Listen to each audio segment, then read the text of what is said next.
जय हिंद बच्चों, आइए एक हम प्रैक्टिस क्वेश्चन देखते हैं। यहाँ पे लिखा हुआ a metal oxide has formula H2O3, it is reduced by H2 to give free metal and H2O। ठीक है ना।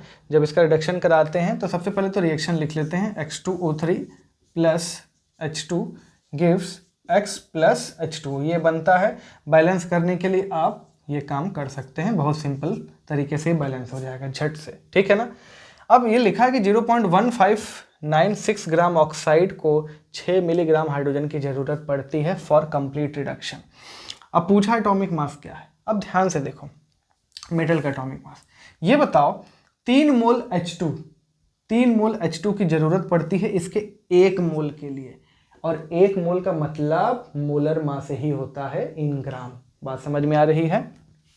तो यानी कि इसका 1 मोल यानी कि ऐसे लिख लो, मोलर मास इसका मतलब कि 2 इंटू एटॉमिक मास x का प्लस 3 इंटू 16 यानी 48, यानी कि 2x प्लस 48 ग्राम रिक्वायर्स 6 ग्राम H2 इस रिएक्शन के अनुसार है। और दे क्या रखा है कि इतना, ठीक है ना, ये हमको पता होना चाहिए। और दे क्या रखा है गिवन कि 0.1596 ग्राम कितना जरूरत है उसको, 6 मिलीग्राम यानी कि 0.006 ग्राम H2। अब अगर 6 ग्राम H2 से इतना मास लग रहा है और 0.006 ग्राम से इतना लग रहा है, तो इसको 1000 से मल्टीप्लाई कर दो तो ये 6 ग्राम हो जाएगा, और इसको भी 1000 से मल्टीप्लाई कर दो तो 159.6 ग्राम हो जाएगा।